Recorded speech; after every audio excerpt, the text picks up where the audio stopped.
दोस्तों आज हम एक्सप्लेन करने वाले हैं हलीमाई मूवी शिवम भजे को, इसलिए आप वीडियो को लाइक कर दीजिए। हम चलिए कहानी शुरू करते हैं। तो मूवी की शुरुआत में हम चाइना आर्मी के चीफ को देखते हैं जो सीधा लश्कर ताइबा के हेड रहमान को फोन करके कहता है कि हमारा काम हुआ या नहीं। तब इनकी बातों से हमें पता चलता है कि ये दोनों मिलकर भारत में कुछ बड़ा धमाका करना चाहते हैं ताकि उसकी आड़ में ये भारत पर हमला कर सकें। फिर यहाँ से सीन कट होकर सीधा भारत में एक भोलेनाथ के मंदिर पर जाता है जहाँ एक बाबा को अजीब सी बेचैनी होती है जैसे देश पर खतरा आने वाला हो। इसके बाद हम एक चंदू नाम के लड़के को देखते हैं जो लोन रिकवरी का काम करता है और वो आज एक आदमी से लोन का पैसा लेने आया था। पर ये आदमी तो अपने साथियों से चंदू को ही पिटवाने लगता है क्योंकि वो आदमी लोन चुकाना नहीं चाहता था। इसलिए चंदू एक एक करके उन सबको मारता है और उस आदमी से इस महीने का ब्याज लेकर चला जाता है। साथ ही वो कहता है कि आगे से ब्याज लेट हुआ तो छोड़ूंगा नहीं, जिससे आदमी उस समय तो कुछ कहता नहीं पर वो चंदू से बदला लेना चाहता था। इसके बाद हम एक साइंटिस्ट सागर को देखते हैं जो एक फार्मा कंपनी में काम करता है। यहाँ सागर एक केमिकल टेस्ट करके तुरंत उसकी रिपोर्ट अपने साथी मल्लिकार्जुन और राधा कृष्णन को बताता है और ये इन सब के एक्सप्रेशन से साफ था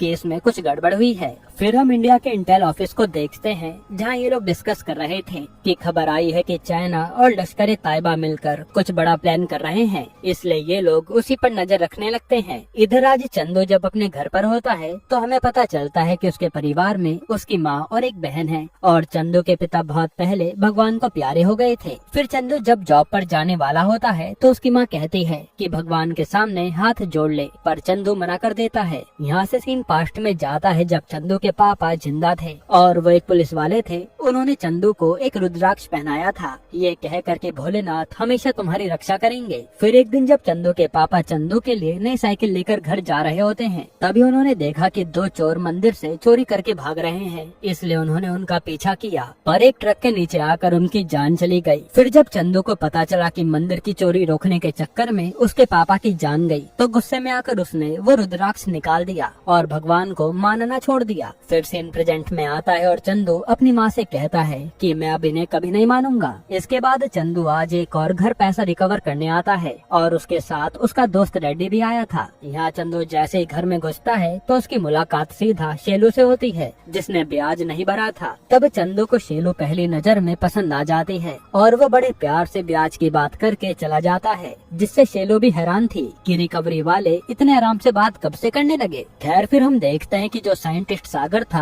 उसका किसी ने बेरहमी से मर्डर कर दिया है और उस केस को सॉल्व करने आता है एसीपी मुरली, जो आते ही जांच शुरू कर देता है पर उसके हाथ कुछ लगता नहीं। फिर अगले दिन जब चंदू मॉल में एक आदमी से पैसा रिकवर करने आया था तभी उसकी मुलाकात फिर शेलू से होती है और चंदू तो उसके पीछे पड़ जाता है क्योंकि वो ऐसा मौका हाथ से जाने देना नहीं चाहता था। वहीं वो कुछ लड़के जो लड़कियों को छेड़ रहे थे उन्हें सबक सिखाता है, इससे शेलू भी इम्प्रेस हो जाती है। इधर मुरली ने आज सागर के दोस्त और उसकी बीवी को पूछताछ के लिए बुलाया था पर उनसे बात करके भी मुरली को कुछ खास पता नहीं चलता कि आखिर सागर का दुश्मन कौन था। इसके बाद हम एक और साइंटिस्ट को देखते हैं जो केमिकल को चूहे पर टेस्ट करता है और फिर वो किसी को फोन करके बता देता है कि टेस्ट काम कर गया। ये खबर सीधा रहमान के पास आती है, यानी ये लोग केमिकल की मदद से इंडिया में कुछ करना चाह रहे हैं। यहाँ आज चंदू रेड्डी के साथ किसी का डॉग उठा लाया था और वो डॉक्टर के पास टेस्ट कराने आता है क्योंकि उसने देख लिया था कि शेलू भी वहीं जा रही है। पर तभी उस डॉगी का मालिक वहाँ आ जाता है और अपने डॉगी को ले जा लेता है, जिससे शेलू हंसने लगती है। ये देखकर चंदू तो शेलू को साफ कह देता है कि ये सब मैं सिर्फ तुम्हारे लिए कर रहा था और यहाँ से इन दोनों की दोस्ती हो जाती है। फिर ये अक्सर ही साथ में समय बिताने लगते हैं। इसी तरह से कुछ दिन बीत जाते हैं जहाँ इनकी लव स्टोरी आगे बढ़ चुकी थी। फिर हम दूसरे साइंटिस्ट मल्लिकार्जुन को देखते हैं जिसके घर में कोई घुसने लगता है और मल्लिकार्जुन तुरंत पुलिस को फोन करता है, लेकिन थोड़ी देर बाद हम देखते हैं कि मल्लिकार्जुन को तो किसी ने मार दिया और जो पुलिस वाले यहाँ मदद के लिए आए थे उनको भी किसी ने गोली मार दी। फिर यहाँ मुरली जांच के लिए आता है और उसके भी होश उड़ जाते हैं। साथ ही यहाँ एक डॉगी को भी किलर ने मार दिया था, इसलिए मुरली सोच लेता है कि वो किलर को पकड़ कर रहेगा क्योंकि ये साइको किलर तेजी से खून किए जा रहा है। इधर हम शेलू को देखते हैं जो उसी कंपनी में साइंटिस्ट है जिसमें सागर काम करता था और उसे लेने आज चंदू आता है। तभी चंदू को वही आदमी देख लेता है जिसे चंदू पैसे रिकवर करने गया था था और उसके लोगों को मारा था। तब यहाँ गुस्से में वो फिर से चंदू पर हमला कर देता है, लेकिन चंदू तो इन लोगों को मारना शुरू करता है। हालांकि ये लोग काफी सारे थे जो चंदू को ही पीटने लगते हैं और फिर उसका सर कार की विंडो पर मार देते हैं, जिससे चंदू की तो हालत खराब हो जाती है। तब शेलू जल्दी से चंदू को हॉस्पिटल पहुंचाती है और चंदू का इलाज शुरू होता है। वहीं चंदू की माँ और बहन भी आ गई थी। फिर थोड़ी देर बाद डॉक्टर आकर बताते हैं कि कांच चंदू की आंखों में चला गया, इसलिए वो कभी देख नहीं पाएगा। ये सुनकर सब रोने लगते हैं। फिर डॉक्टर कहता है कि हमने डोनर के लिए बोल दिया है, जैसे ही डोनर मिलेगा चंदू दोबारा देख पाएगा। फिर थोड़ा समय यूं ही बीतता है और किस्मत से इन्हें डोनर मिल जाता है, जिसके बाद विहारी नाम का डॉक्टर चंदू की सर्जरी करता है और ये ऑपरेशन सक्सेसफुल हो गया था। इधर मुरली उस कंपनी के मालिक से आकर मिलता है जिसमें सागर और मल्लिकार्जुन काम करते थे। इसके बाद हम देखते हैं कि चंदू के ऑपरेशन को कुछ दिन बीत गए हैं, पर चंदू के साथ अब कुछ अजीब होने लगा है। उसे लोगों की आवाज तेज सुनाई दे रही थी, यहाँ तक कि वो दूर की स्मेल को भी सूंघ लेता था, जिससे चंदू परेशान हो जाता है। फिर अगले दिन विहारी आकर चंदू की पट्टी खोलता है, जिससे चंदू को साफ दिखाई दे रहा था, पर उसे कुछ अजीब लगने लगता है। फिर जब चंदू घर आता है तो वो हर समय सोता रहता था। ये देखकर तो उसकी माँ भी परेशान हो जाती है कि आखिर इसे हो क्या गया। इसी तरह से कुछ दिन बीतते हैं, जहाँ चंदू दिन में हमेशा सोता रहता था और अक्सर वो रात को ही जागता था। फिर एक दिन चंदू के घर उसकी बहन को देखने अर्जुन और उसके घर वाले आते हैं। ये वही अर्जुन है, सागर का दोस्त, और यहाँ इनका रिश्ता तय हो जाता है। फिर यहाँ से चंदू थाने आता है, क्योंकि पुलिस ने उन लोगों को जेल में डाल दिया था जिन्होंने चंदू को मारा था। लेकिन तभी चंदू के सर में दर्द होने लगता है और वो वहाँ से चला जाता है। फिर न जाने चंदू को क्या होता है, वो सीधा पास के एक मंदिर में घुस जाता है और ये देखकर रेड्डी भी हैरान था कि जो लड़का भगवान को नहीं मानता वो आज भगवान के सामने हाथ जोड़े खड़ा है। वहीं चंदू को वो बाबा भी देख रहा होता है, जैसे हमने मूवी की शुरुआत में देखा था। अब अगले दिन चंदू रेड्डी के साथ डॉक्टर विहारी के पास आता है और बताता है कि आजकल मुझे बहुत अजीब से सपने आते हैं और मेरा हर समय सर भारी रहता है। जिस पर विहारी कहता है कि ये सब नॉर्मल है, कोई बड़ी बात नहीं है। जिसके बाद चंदू चला जाता है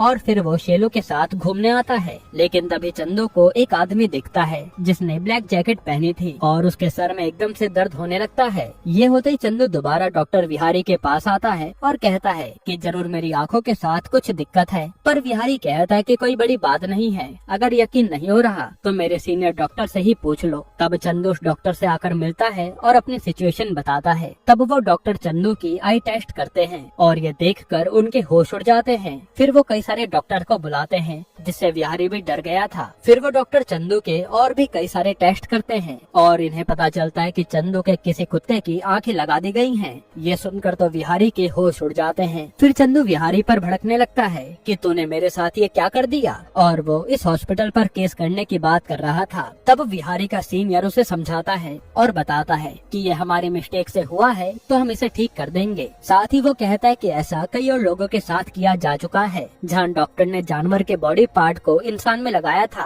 और वो एकदम सही काम कर रहे हैं। तभी वह दूसरा डॉक्टर बताता है कि मुझे समझ आ गया कि ये सब हुआ कैसे। असल में जिस दिन एक डॉगी डोगरा की मौत हुई थी, उसी दिन चंदू का ऑपरेशन हुआ था और वो आइस ले जाते समय बदल गई, जो विहारी ने उसे चंदू की आंखों में लगा दिया। फिर वो आदमी बताता है कि डोगरा कोई मामूली कुत्ता नहीं था, बल्कि वो तो पुलिस के साथ ट्रेनिंग कर चुका है और उसने कई बड़े बड़े मिशन किए हैं, इसलिए तुम्हारी कुछ पावर्स बढ़ चुकी हैं और क्या पता डोगरा को जिसने मारा हो वो तुम्हें याद आ जाए। फिर विहारी का सीनियर कहता है कि मैं तुम्हारे लिए डोनर का पता करता हूँ, तुम्हारी आंखें चेंज कर देंगे, बस तुम ये बात किसी से कहना मत। इधर इंटेल वाले चाइना और रहमान की डील की बात कर रहे थे कि इन्हें कैसे भी करके रोकना होगा। इसके बाद जब शेलू अपना काम कर रही होती है तो उसे सागर के साथ ही राधा कृष्णन का फोन आता है, जो पूछ रहे थे कि सागर ने तुम्हें कभी कुछ बताया था क्या, पर शेलू तो मना कर देती है। तभी शेलू को पास में पड़ी सागर की एक डायरी मिलती है, जिसे वो अपने पास रख लेती है, ये सोचकर कि बाद में पढ़ूंगी। इसके बाद जब चंदू कहीं जा रहा होता है तभी उसे फिर से उस ब्लैक जैकेट वाले की स्मेल आती है और वो उसके पीछे जाने लगता है। फिर वो उस लड़के के पास आकर पूछता है कि तूने डोगरा के साथ कुछ किया है क्या, जो तेरी स्मेल मुझे बार बार आती है। ये देख लड़के को लगता है कि इसे उसके दुश्मन ने भेजा है, इसलिए लड़के के साथ ही चंदू को मारने लगते हैं। तब चंदू भी इन्हें मार रहा था, पर जैसे चंदू के सर पर डंडा पड़ता है वो बेहोश हो जाता है। ये देख सारे लोग उसे मारने लगते हैं, पर यहाँ तभी कई सारे कुत्ते इकट्ठा हो जाते हैं जो उन लोगों से चंदू को बचाते हैं। ये देख चंदू भी हैरान था कि ये कैसे हो गया। इसके बाद जब चंदू घर पर सो रहा होता है तो उसे एक मर्डर की झलक आती है और वो फिर पूरी रात सो नहीं पाता। तभी चंदू देखता है कि भगवान की फोटो पर लगा रुद्राक्ष गिरने वाला है, इसलिए वो उसे बचाता है। और जैसे उसके हाथ में रुद्राक्ष आता है तभी उसे एकदम से उस घर का पता चलता है जहाँ डोगरा की मौत हुई थी। जिसके बाद वो तुरंत उस घर पर आता है और यहाँ सब याद करके उसके होश उड़ जाते हैं, क्योंकि डोगरा की यादें उसे दिख रही थी। अब अगले दिन चंदू को डॉक्टर मिलने के लिए बुलाता है और बताता है कि हमें डोनर मिल गया, हम तुम्हारा जल्द ही ऑपरेशन कर देंगे। पर अब चंदू कहता है कि पहले मैं डोगरा के कातिल को ढूंढूंगा, उसके बाद ही ऑपरेशन होगा। ये कहकर वो चला जाता है। वहीं उस राधा कृष्णन का भी किसी ने मर्डर कर दिया था और उसकी जांच भी मुरली कर रहा था, जहाँ किलिंग का पैटर्न सेम था,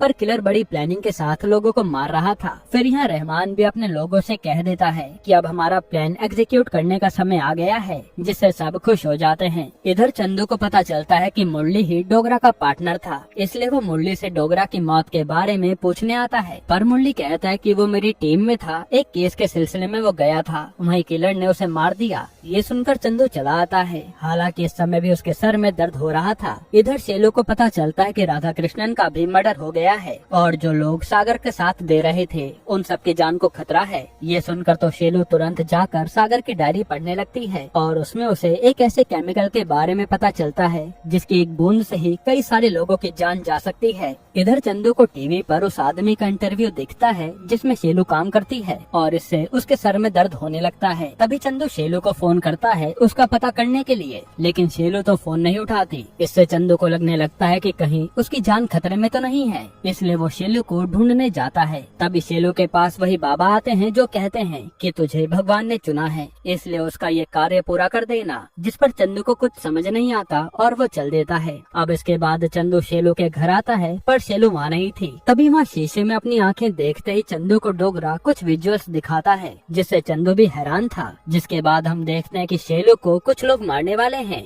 क्योंकि शेलू को सागर की फाइल पढ़कर सच पता चल गया है। और तभी वहाँ चंदू आ जाता है और वो रिवील करता है कि एसीपी मुरली मुझे सच पता चल गया है। तब यहाँ पता चलता है कि ये सारे मर्डर तो एसीपी मुरली ही कर रहा था, जो बाद में जाकर बस जांच करने का नाटक करता था। असल में फार्मा कंपनी की चाइना वालों से डील हो गई थी, जिसमें वो एक केमिकल वैक्सीनेशन में मिलाकर कई करोड़ लोगों को लगाने वाले थे और फिर वो लोग धीरे धीरे मरते तो सबका ध्यान उनकी ओर जाता और इसी मौके का फायदा उठाकर चाइना अरुणाचल प्रदेश पर और पाकिस्तान कश्मीर पर हमला कर देते। ये पूरा प्लान था, पर जैसे सागर को ये बात पता चली तो उसने अपने साथियों को बता दिया, जिसके कारण मुरली ने सबको मार डाला और इसी मर्डर के बीच में डोगरा को भी मारा गया था। इसलिए तो मुरली को देखते ही चंदू के सर में दर्द होता था। खैर अब इनका प्लान ये था कि वैक्सीन जल्दी से इंडिया के कोने कोने में जाएगी और उससे लोग मरने लगेंगे, जिससे इंडिया का सारा ध्यान वहीं जाएगा और ये सारा गेम मुरली ही संभाल रहा था। ये सुनते ही चंदू तो इन लोगों पर हमला कर देता है, पर ये लोग भागने लगते हैं। तब उनके पीछे भागते भागते चंदू एक छोटे से मंदिर के पास आता है जहाँ गौरी बाबा बैठे थे और यहाँ आते ही उसमें न जाने क्या होता है, वो एक एक करके सब लोगों को मार डालता है। तब मुरली भी चंदू से लड़ने आता है तो चंदू उसकी गर्दन एक ही बार में काट देता है। जिसके बाद हम देखते हैं कि चंदू ने ये फाइल मीडिया वालों को दे दी है, जिससे फार्मा कंपनी के मालिक को अरेस्ट कर लिया गया। वहीं रहमान और चाइना का ये मिशन बुरी तरह फेल हो गया, क्योंकि मुरली तो मारा गया। यहीं पर ये मूवी खत्म होती है। दोस्तों आपको इसके अलावा कौन सी मूवी का एक्सप्लेनेशन चाहिए हमें कमेंट में बताइएगा। बाकी अगर आपको हाल ही में ये कमाल की मूवी देखनी है तो आप ये वीडियो देख लीजिए।